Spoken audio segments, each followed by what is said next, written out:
Music ఇండస్ట్రీలో నీ close persons ఇప్పుడు మీరు చెప్పారు 'Uttej Varma like my family' అని.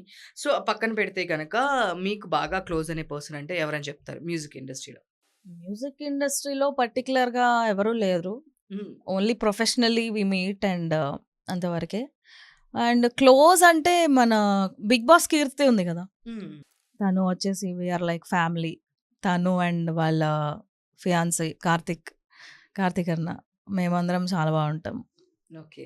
ఎందుకని యాక్చువల్‌గా ఏ ప్రొఫెషన్‌లోనైనా ఒక గ్యాంగ్స్ ఉంటారు. అవును. సో, ఆ గ్యాంగ్స్ ఇప్పుడు మ్యూజిక్ అయినా, ఇంకొకటైనా సో, ఆ! మీకెందుకని మీ దీనిలో గ్యాంగ్స్ గాని, బ్యాచెస్ కానీ ఏమి లేవా? మీరెందుకు లేరు?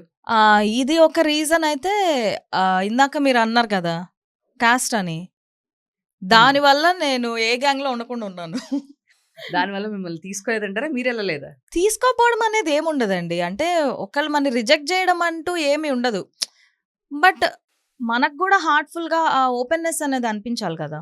యెస్. ఒక దగ్గర జాయిన్ అవ్వాలి, ఒక గ్రూప్‌లో, గ్యాంగ్‌లో తిరగాలి అంటే వాళ్ళతోటి ఆ కాన్వర్జేషన్ మనకి బిల్డ్ అవ్వాలి. ఆ ఓపెన్‌నెస్ మనకి అనిపించాలి గదా!